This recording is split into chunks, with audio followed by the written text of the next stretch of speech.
Hello. आज तारीख 25 महीना 3 2023। बच्चों की जिज्ञासा। भारत के न्यायपालिका की कमजोरी कॉलेजियम सिस्टम, जिससे न्याय भारत के कॉलेजियम सिस्टम का शब्द से न्याय कमज़ोर हो रही है। ऐसा यहाँ के चतुर राजनीतिक लोग उसी शब्द का इस्तेमाल कर न्याय को कमज़ोर कर रहे हैं। न्याय के जजों को ब्लैकमेल कर रहे हैं। किंतु कुछ तो खामी है कॉलेजियम सिस्टम में। ऐसी बात नहीं है। कहें उसमें जो चुनने का अधिकार है, भाई भतीजावाद साफ स्पष्ट दिखाई देता है। विद्वान, कर्मठ, साहसी, निडर अगर कोई पहुंच जाए वहाँ उस पोस्ट पर, जैसे इस समय DY चंद्रचूड़ जी हैं, तो फिर कॉलेजियम्स का जो धाधा पॉलिटिशियन लोग दिखा करके न्यायालय को ब्लैकमेल कर रहे हैं, कुछ निजी स्वार्थ में जज महाधीश महाअधिवक्ता और कुछ महामान्य जज साहब और महामान्य न्यायाधीश लोग निजी स्वार्थ में आकर के, जैसे संसद का सीट पाना, राज्यसभा का सीट पाना, कोई मलाईदार वहदा पर पॉलिटिकल पार्टी के द्वारा मनोनीत हो जाना, ये सब का चलते है। ज़रा सा अगर ये सब छोड़ें, कृपया विनती है कि एक बार अपने को टटोल करके छोड़ करके अपने आप सरकार जो कॉलेजियम शब्द का बात या ब्लेम लगाती है न्यायालय पर, न्यायालय एक दूध माने खरा दूध का कटोरी है। उसमें कोई भी जरा से भी बुराई नहीं देख सकता। सिर्फ जरा सा अपने आप को संभालने होगा और सरकार का मंशा के अनुसार, सरकार या कोई गलत व्यक्ति के कहने के अनुसार जजमेंट नहीं देंगे। ये जरा सा अगर अब रह गई बात न्याय धारा और विवेचना आधार स्वविवेक, ये तो अधिकार अदालत के पास है ही है, जज के पास। सबूत कुछ भी रहे, जांच कुछ भी तरह का हो, किंतु फैक्ट जो है सरकमफरेंस के अनुसार फैसला, जिसमें निरहुआ को न्याय मिले, इस देश का करदाता, मतदाता, वोटर, न्याय विधि पालन करने वाला और इस देश का राष्ट्र का नागरिकों का जिसमें हित छिपा हो, वो न्याय अन्याय कुछ नहीं है।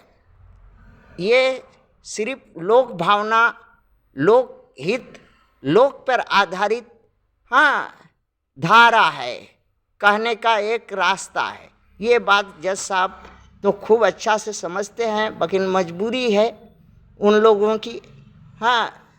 जैसे झकोर आने से मुड़ जाते हैं, वैसे न मुड़े, स्ट्रेंथ रहें। कॉलेजियम चिल्लाते देने दीजिए और कुछ काम कीजिए।